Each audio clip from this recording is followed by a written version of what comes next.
আসসালামু আলাইকুম এভরিওয়ান, আশা করি আপনারা সবাই অনেক ভালো আছেন। আল্লাহর রহমতে আমি অনেক ভালো আছি।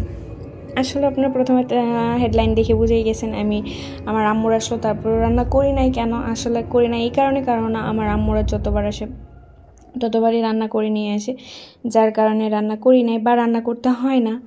আমার মনে হয় প্রত্যেকটা মা বাবাই এরকম, যখন মেয়ের বাড়িতে যায় অনেকগুলো রান্না করে নিয়ে যায়। আর এখানে দেখতে পাচ্ছিলেন আমি জাস্ট একটা তরকারি করে রান্না করতেছিলাম, কেননা জাস্ট আমরা দুইজন খাবো ওই কারণে।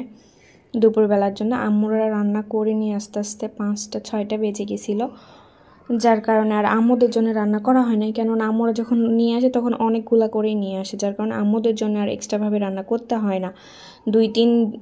2 দিন না, 1 দিন কিংবা 1.5 দিনের মতন রান্না করতে হয় না, কেননা মারা অনেক করেই রান্না করে নিয়ে আসে, যার কারণে আমিও এবার রান্না করি নাই। জাস্ট 2জনের জন্য রান্না করতেছিলাম আর ভাবতেছিলাম আমার আম্মুরা কখন আসবে। প্রত্যেকটা মেয়েরই মনে হয় এইরকমই হয়, অনেক অপেক্ষা করার পর আম্মুরা আসে। বাট প্রত্যেক দিন যে একই এইটা মনেই থাকে না, ওয়েট করতে হয়। যাই হোক, তো এখানে আমার রান্না প্রায় শেষের দিকে।